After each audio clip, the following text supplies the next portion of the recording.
Assalamualaikum warahmatullahi wabarakatuh.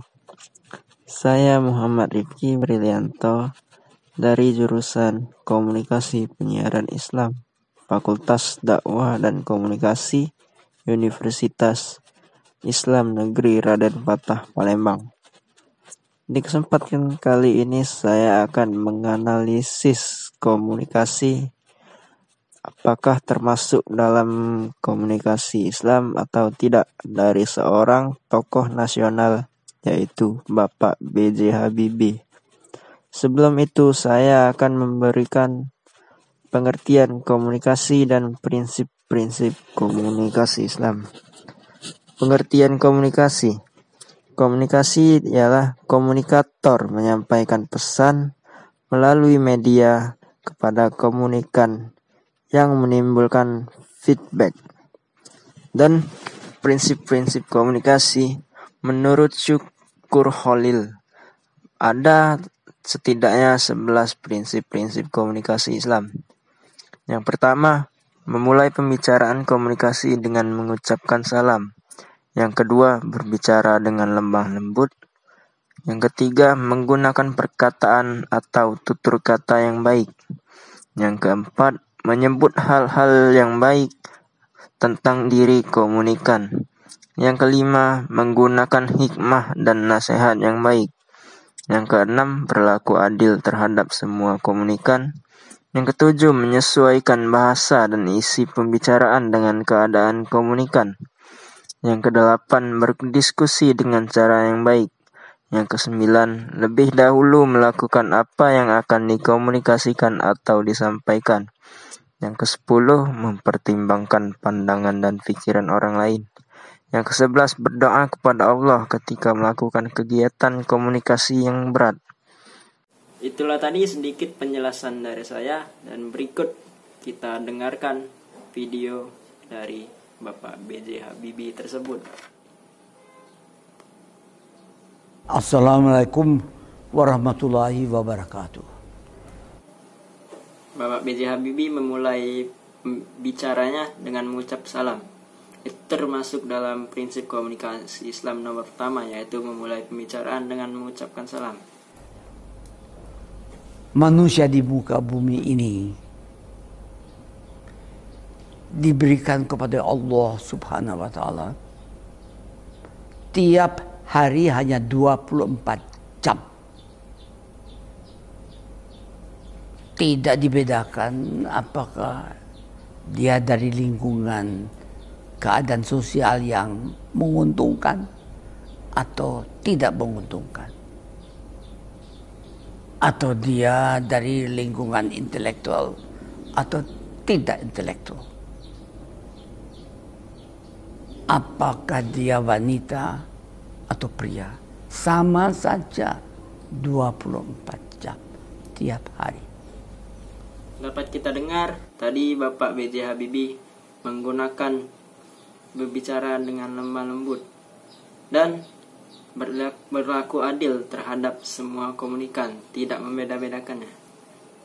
Pertanyaannya, apa yang Anda laksanakan dalam 24 jam itu? Walaupun manusia itu bisa dia kembar dari satu ayah dan ibu dan kembar, tapi tidak ada yang sama, kembar yang sama, tidak ada.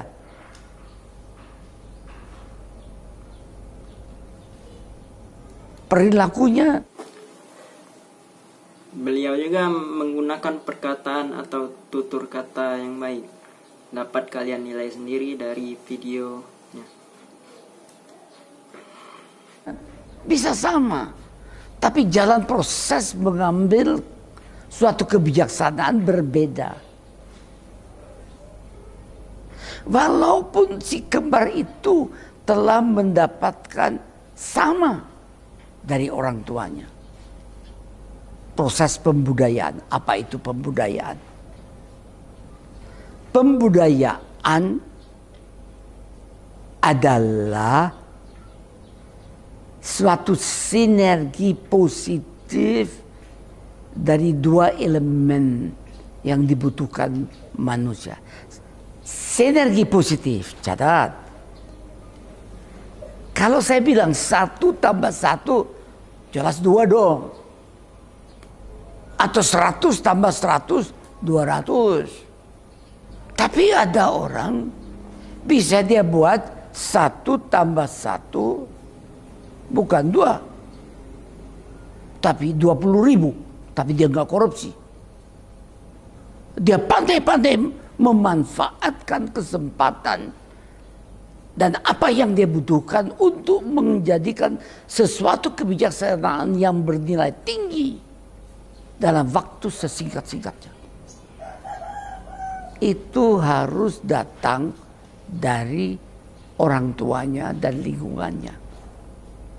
Adalah sinergi positif dari 2 elemen yang menentukan pada perilaku dari manusia itu sendiri. Elemen budaya dan elemen agama. Anda harus tahu, ini kan SMP, SMA. Homo erectus 2 juta tahun yang lalu. Homo sapiens 200.000 tahun yang lalu.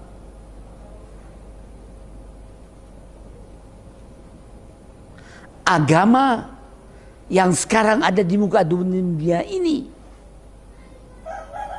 apa yang akarnya di Timur Tengah, yang berdasarkan ajaran Nabi Ibrahim, apakah datang dari India ataupun datang dari China, usianya baru 5.000 tahun. Sebelumnya ada agama yang lain mati. Islam 1.400 tahun. Ajar itu guru-guru, ada guru bagian agama. Saya cuma mengatakan bahwa Pak Guru dan Ibu Guru harus pandai-pandai mengajarkan kepada muridnya agar supaya mereka itu bisa bersinergi positif antara agama, ajaran agamanya yang baru usianya 1.400 tahun lebih atau 5.000 tahun dengan budayanya yang sudah usianya 200.000 tahun. Pelajari bagaimana bersinergi positif antara 2 elemen, yang satu agama, yang satu budaya, sumber daya manusianya. Titip tuh sama Pak Guru dan Bu Guru. Dan titip sama anak-anak, jangan berhenti tanya kenapa, mengapa sih? Kenapa tidak begitu? Jangan marah kalau anaknya tanya. Jawab toh, tapi jawabnya jangan ngawur. Itu semua elemen-elemen yang memungkinkan terjadinya sinergi positif antara budaya dan agama. Tapi itu tidak cukup. Ada orang bilang, wah, perilaku si Ali itu bagus sekali. Dari yang cukup panjang Bapak, beliau tersebut menjelaskan, itu merupakan nasihat dan ada di dalam prinsip komunikasi Islam yang kelima, menggunakan hikmah dan nasihat yang baik. Sopan. Tiap kali mau membantu, tapi dia tidak berdaya, tidak memiliki. Dan juga beliau menyebutkan hal-hal yang baik tentang diri komunikan, atau bisa dikatakan mengapresiasinya. Keterampilan. Karena apa? Tidak pernah mengalami proses pendidikan. Nah, di sekolah namanya apa ini? Pesantren Al-Kausar, pesantren ya.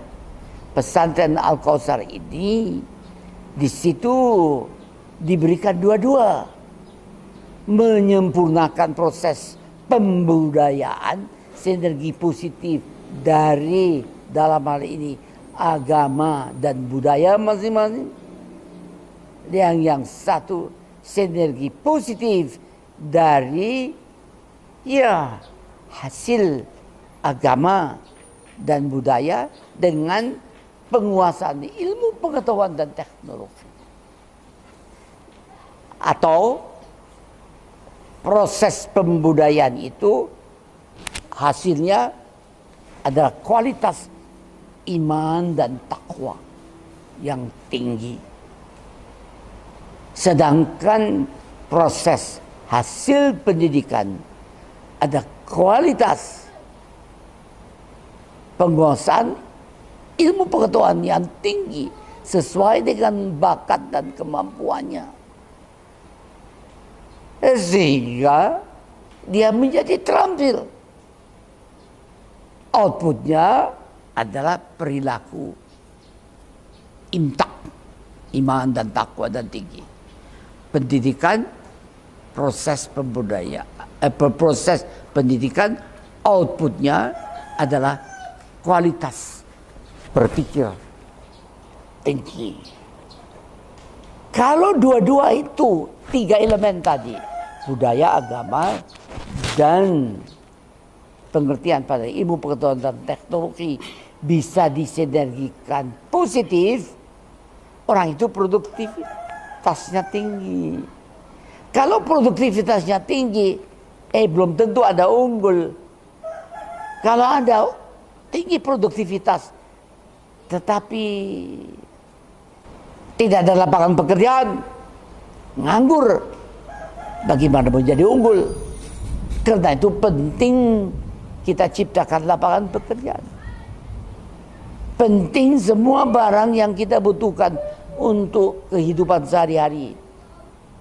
Mulai dari apa saja, mebel, rumah, lampu, sampai pesawat terbang, sampai satelit, sampai handphone.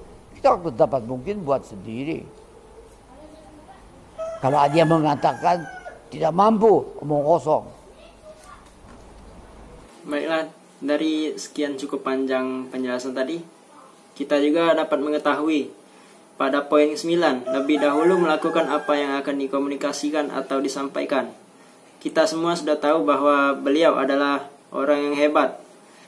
Beliau menciptakan pesawat dan beliau sudah banyak pengalaman dan beliau menyampaikannya kepada kita. Dan yang 7, beliau menyesuaikan bahasa dan isi pembicaraan dengan keadaan komunikan. Mungkin sekian yang dapat saya analisis, dapat kita dengar dan dapat kita simpulkan. Bapak B.J. Habibie banyak menggunakan prinsip-prinsip komunikasi Islam, yang berarti Bapak B.J. Habibie memakai gaya komunikasi Islam. Ya, mungkin sekian dari saya. Apabila ada salah kata, saya mohon maaf. Kepada Allah saya mohon ampun. Saya akhiri. Wassalamualaikum warahmatullahi wabarakatuh, dan sampai jumpa di lain.